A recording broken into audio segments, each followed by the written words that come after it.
dam chiang hma mo thong hi kul lang nga biang rei that ni hlei ruk jiang lei thong chim nak in nan kut kanin tlai chan ha mai un trouble si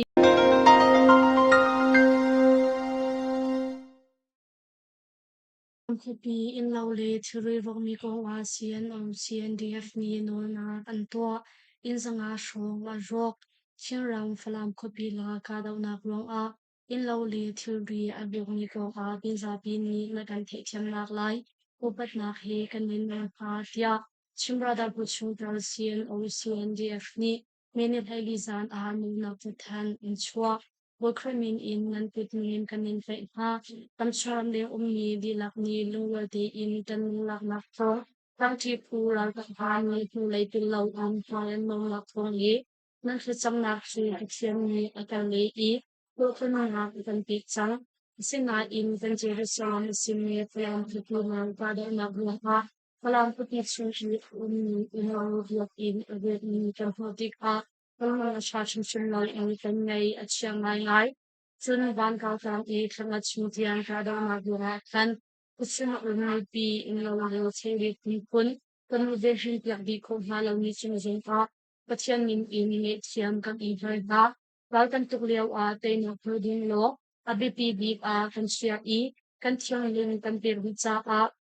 kusung ben tu ding kan siya kang hana in mi pi in sun chilri ashok tu le ala tu anrak hi apoi kan ti tu tia CNDF ni an lang ter kan ven him kho tok thilri tongpal te tu chu tha te in kan phim tol I angai tu kuchung a pik than ding in kho kan khan chang nu la pa dian phun in long sau te in le mo che siang lo te in kan pal na le kan thin lo na kan ngai chim sham u tia zang fa kan in wol na thaza ra kan champiak kan kau u thau si lo kan falam khot pi dik than hau si CNDF ni no natat han which one hawa nak daw iko ki ga in CNDF in chimna mo ngai tu salai chin ni chut ni chin falam tu na ka daw na khanga chin a sesiral ka bi shaman ni ban in ka daw ma an tu wa ka biak in di chang sa sin tan in na in banga shong an tu ya a in a falam kopi dol chumi ha an kyo than ko nak ding a kopi chung a sakram than nak rian kan kalpi chu ma kopi chung a themfal nak song kan tua tun din ti le electric mai anga thak kan siku chu in red kan tol chu ma tia CNDF in chim na vungai tu salai chim chumi chum a chim falam kopi la ka nak chu chim brother putle tang ti pani aliam chia ni kumbar nuwa in an rak thok ni April ni kung Olympi in Allah po dia thais. Peng SCC ni boman thaktan I hak chetal in to chumi pathum nun nga aliam minong pasha shong hiaman tuar chiang ram min da peng chung menil hai nga jing le swimya lam pakwa le somni tuka khan arong umlo in SCC ral kap ni chung le in boman thaktan cha Hatsia pakatal in tol chungi patum anun ma aliam minong pasha shong ni liam han tuar kong minda peng tol chungi basing in thai number pakhat circle haram chung khote pakhat arong umlo in sesiral kap ni boman thak kadok nak an to cha Hatsia pakatal in tol chungi patum anun ma aliam minong pasha shong ni liam han tuar chia minda tol chungi pakhat ni kanutin barmis sa achim SSC bomthak nak in anun mak liam min ha chu tangru ka chong liam mi hakchia pakhat kumsom thum shong asin ni hring tu anu le minau pakhati in andi lakfon minung pathum an si tia to chung ani an chim alwan cha information klazama kan midat khupi SSC World Cup ni chung le ka dau nak an to ruang Sariat hakche pakhatal in tol chungmi parshuk anun nak aliam meni kwa zonga khan minda khupi SSC Cup ni chunglai in bomvoi ni thiang an thak chawza intal in umnak in henga strong an rokpin lemha tor mi zong an tia minda khupi shambun ka phan ni an lak der SSC Cup ni meni somthum ni khatiang ka do na ngol chungding in an than than hu meni ruk in ni hlainga tiang chin karan ni sharam ko chaklai sagai mandale le maguram than chung ni fatin non in chung lai ka do nak an tua Gold chung mi somret ling an nun nak aliam chang tia thai si mindat ko pi chu aliam chia thong hi kulali November ni kwani thok in CDF mindatal in chim brother putli tang ti punha ni an ka I thong hi kulali December kulam ni a tlam thling te in an la kho chun hu a thong hi kulanga February ni kwani thok in gold chung mi ha chu nanum nak mun chiao a nan kyu than khau chang tia CDF mindat ni an rak than Topi peng tual chumi ha chu si ai a her wong a alak in an khobut khom ha lo kong matopi peng ngandam nak sung ni chim ram matopi peng ngandam nak sung matopi township health department MTHD chu si ai lei I an her wong a alak in tual chumi an khobut khom ha lo kong MTHD in drama way tu pakhat ni min thainga a achim matopi khopi chu aliam cha thonghi kulali jun kulakwa a Chim brotherhood li tang chi punha ni an la hong in tual chumi nga an ngandam na kong amhai thak tu MTHD ni nulam hak chian ha chu vaccine an chun ha pin a khote leizong a thakhat voi khat mobile visits an tua kong thei si MTHD in tongwa ngai tu pakhat ni chun mi thla chung zong a hin nulam hak chia pol chu avoid ni nak vaccine kan chun chang ha patu pi peng chunga chun vaccine kan chun ha lo nak hun a lo ti ok asi atu liao kan dir hun na chun CI a har ngai I kan ma ni kan chok chom mi in kan thlobul na cha a alak in chun kan thlobul khau na lo mini sha I kan va thlobul na kwa pakhat chu azomi minong somruk thum an raksi I dilak in kan thlobul na matupi peng chung khwa pola hin thakhat voi khat mobile visits kan tua kanim hai thak mi chu matupi peng tua chumi na thlobul hi asi tia chimul media a achim matupi peng chung a matupi peng ngandam nak sung matupi township health department MTHD ni paudo khan nak chan chunga hin tual chung mi an thlobul na na in betak te in an rak chul chang kholo asina in matupi khopi la kado nak adi bu chun kaldeu in an chul chang khau chang tia MTHD in drama way tu chimnak in thai si KIA Chairman Tun General Layo Zokhaya Anunak Aliam Kachiral Kap KIA Chairman Hun Asimi General Layo Zokhaya Chu Menithinga Jing A Damlaunak in Anunak Aliam Tia Thai Si KIA Chairman Hun General Layo Zokhaya Husulu Fasuri Chu Menithinga Jing Sunyala Basari Ayuka Upat lay damalak in anun aliam chairman hun general layo zokhaya chu difficulty in fual sa in mapumpak lokana pulay in ramle mi punsa a pumpir in renaton ni asinitia kachir shama huli thoja na ni doctor angan nagam yo I renaton polio a kay ni remsu arianton boy Kian ha zo ik a kiai u zo za chu a zo chu u clark a sin nga lang der sipin a kian in zo za chu federal forum in a kalpi tu le mi pi hai a atak in ren ton ni a sin nga alang dar khau tu zong a si ka thil han lo chung chu kai mani chairman ka tuan o ka city mi lungput a ngai lo kong atak in alang dar khau tu a si tia Rao Kong Li Ram Khil Kong a khar hai tu uzo san ni Kachin Substate Media KSSMR Achim KIO Chairman Hun General Layo Zokhaya Hi Aliam Chia Khangkhat Zakwa Somhukli Kum In KIA Rentro Sham A Thok I Thonghi Paru July Tha In Thonghi Naisari December Thatiang KIO Chairman Atuan Chunhu A Thonghi Heret Hum A Adin I KIO Chairman Atuan Lyogi General Embenani Chain Hia Si Rakhine SCC ni tuition baman thakro tuition Bulakhan Anna Andiam Rakhine Walka ni Anak ni Rakhine Ramful Rate Tang ni Zato Chunga SCC Ralka ni tuition lay in Dometra Art Walchumi Gulahad Anuna Aliam in Nina Central ni Glenham Kong Rakhine Shambin Tongzap Nak ni Anyak Many bring chinchilla pati cook up, so do could be your muscle assistant ni Project Nabangan in Bumuntlaki, Golchumi Pasauri, Anunak, Aliam, Haksyatal in Minung Palini, Liamhan, Tuartia, Rakhine Shambun, Western Yusni, Alang Ter, Chupin a Minilhaili, Zanli Sumialam, Pali Song a, Chado Kopi Chung Minung Anum Naksang a, Sisural Kapni, Project Navanong in Bumuntlak Chanruang a, Golchumi Pantni, Anunak, Aliam Tia, Tai Si. Chubantuk thiam in alon chia midil hei thum jing swimia lam pashat luka khan prate tang peng thurui khulhun a sseural kap ni ral dung nak ban long in kaw zanga bom lung ni an thlak ruang a kumni hak chatal in tol chumi hlai ni an nun ma aliam i minung kulat ni hliam han twar tia thei si sseural kap ni lithin ruang i haratong mi na bom chen rian le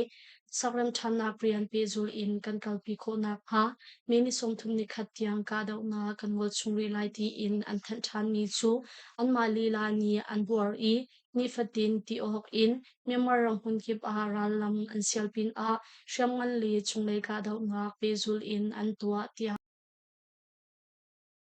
SCC sakhan la ka dau na ka captain tal in SCC pakua an thi azami deputy battalion commander le akut tangpul song khen uni andoi ha karan ramkul Thailand mimaram ripong I a ummi rally strategy sakhan la ka dau na ka captain pakhatal in SCC ral ka pakua an thi I azami SCC ral ka deputy battalion commander le akut tangpul song KNU ni andoi na liao asi tia current national union KNU ni meni hlai nga a an than meni hlai thum za swimya lam pasari tuk a KNU horam chung Thailand nimaram ripong SSRL ka pai khalaya kulali myak pisakhan le ama ta zathum lekha shambun rally strategy sakhan shoots current national liberation army KNLA current national defense organization KNLA ni kadaw in laki shamam tamngai sim lakchi tia thei si tali strategy sakhan la kadaw na ka chun captain pakhatal in sisural ka pakwa an thi I khalaya kulali deputy battalion commander le aputhangkul chu injam cha a pangti pulhani ande ha I antlai ha liao si ni angathani rally biwa sakhan chu aliam cha thongkha kwa somle dukum a SSRL Company ang nagsakni sa Khan CE asak ni in akong kam I ang mi kwato chumi hasong zalong ti in ang pagputi law cha a pachom na kong a haran tong ha atu chu kan lak fu chang cha a kong kam mi kwato chumi hasong zalong ti in anum kal kho chang lai I pachom nak cha a rin an ton kho chang lai tia Current National Union KNU ni thongan that ni a an lang ter many hai nga jing lei zong a KNU ral kapul ni Thailand Myanmar ri pong I a ummi mapo ke sisural caps khan chu ka sham an thok I tol chung mi zali hlei li chu Thailand ram lei a an zam hma tia thai si Ngay thal kwan tam ngay fear in TNLE sin a azur tu UWSA ral kapakha thi dan an pek Metal kwan tam ngay fear in tang ral kap TNLE sin a azur tu UWSA ral kapanhilak a minung pakhat chu United Westay Army UWSA headquarter a umnak pansang kopi mizapi mai a thi dan an pek I adang pakhat chu kumsaw pi thongthlak ding in bian khia pia kong Sharam kul thonglak nak shampi ni anshim minit hai leasing a metal kwan fear in azwar tu UWSA ral ka panhilak a minung pakhat chu thi dan an pe I adang pakhat chu kumsaw pi thongthak ding in dia kan khia piak chu betcha pek nak chu pasang kopi siang hak chia vial te le to chumin ha mai a tua si tia United Westay Army UWSA ral kap zung ni phungning te in thongan than Kidan an pek mi UWSA ral ka pakhat chu aliam chia thongni kulali matla chunga khan kwan fang zariat kum thirthing kwang som li afir mi kwa fang di lak fon thong som thum thong ni asi chu chung a kwan thong khat han I adang thong som thum thong khat chu teluk tangkai yuan singli thong som ruk thonga in tang ral ka tian alisin a azur tia thai si Pen kadaw naga isisi pang riad an thi liam tuar an tam Paguram ten Natalie Peng a Pito Sikwa in Ralam Sial a Achuak ni Esis Ural Kapol le Tol Song Shem Tlai Tang Tipun Hakar a Shimyalam Patum Shem Gada Umang Suak E Esis Ural Jong Paviad Antikong Bomma Revolution Army BRA Company Commander La Chuni Achin Menilhay Nazim a Natalie Chiputong Tin Kong Pito Sikwa in Ralam Sial a Achuak ni Assessual Kabli and Utang Pusoti Tazang Zakatling Su, Natalian PDF Le Tang Tipumpani, Tang Yu Fua Dumpong Im and Rakbunha E and Katia Tai Si, Kapni Farukado Umaga, Assessual Kabli, and Kutang Pusoti Timi Rocker Riat Kanhopin A, Plamato Mizong in Tamal, Assessual Kabli Ni Juan Pasari and Panchita A, Natalian PDF Le Tang Tipu in Ragapangani, Lemha Faktuk Law and Tuarvetia, Bama Revolution Army, BRA Company Commander Ratsoni Singh Achim, Natalie Peng Kada Unakatsun, PDF Battalion Tungtum Zariat Pakhat, Natalie PDF, Fornis DF, Bama Revolution Army, BRA Le, Natalie Pakapana, and Tangji Dia Hai Si. Alini Kokare Kopi SCC Apo Sakan Pakhat Anlak Karan Ramkul Kokare Kopi Mi Azaya Operation Ralkapi Apo Sakan Pakatsu Karan National Liberation Army KNLini Anka Anlakong Kadaw na Tonglak na Shampini Anshin Meni Kaili Chunta Kokare Kopi Tadangku Kwale Platikong Kakar Asyalam Pichu Umi Angzaya Operation Alposakanchu KNLA Tangtipunhani Kadaw in Latia IC Assessual Kap Angzaya Operation Alposakanchu Tamtingti in Kanlak Asyamoto Lampisu Assessual Kap 112 Van Longi Linhi Chung Ahel Menilay Li Zinglay Zong A Kadaw na Kalaktua Tia Ponglang Nakshampini Anchim Kokare Kopi Po Tatang Kwa 睡觉面向因为用过不给向因mi SSURAL kapal chu kian ali le tang tipun hani ministra in nilheli tiang an ka na kong kian ali in tongong tu pakop ni chim pedang pu mun khatlong hi 112 ni ni chung bomatlak in lo zong a ruk di SSURAL kapal hi kuchung an睡觉面不给向因le yang ko pungkisyan lay surkian alili pidi ang pangtipihani ang kai esesiral kap ni rangan li dronzong ang pansita ka minung animatilaw siya jo li vok ang tidi tuwachong li zong ang tulamri law ya PMLA tulang na siyang pinusyung ang chim ang ziya operation esesiral kap sa kan ang in lakunahin nahabi kasami 学见面向因类，多诺的所当时跟阿里尼还个非因人家一些是让个波尼album 的哈扎一些非的老早edin tirol zong andang chat sang tia ken ali li dang ti punhani an chim an mi maram mi hinga an tlai chan ha Thailand ram kan china buri pengkom shun le in alu ni maram mi pong chu tu me to pakhat chu Chekhat la tua dia in video tang na in zara chicha lam sam an moto ata an di lak in kai ha kong Thailand thangza lak ni an lak vel alwan sia me ne blai thun zan kuning lo in alu ni maram ni na pu tu moto pakhat chu Thailand ram kalchina buri pengkom lam ki chung Thailand ngai ti ko ni chekhat na tua dia in video tang na in Kazam cha palik ni mo je in undu an fa ha cha lam thang an sa mo to khal tu pa azam na in an sai ko chan dia si so fin palik mo to pu sam fi adang mo to te khasan an kai chi member ram ni hani ani chet ni mo to chu thailand ram ni Mr. Singh Chai dum sam thum pakhat ni akha mi asi ama hi rithai si atong tham mi zong asi tia saklat na atua tu Thailand palikpol ni anchim tlai atong mi memaram mi minung hlai nga chu halpi nak chatlap sei man ngei lo in Thailand ram punging lo in arak lut mi an si tia Thailand media chiu khat mi an lang ter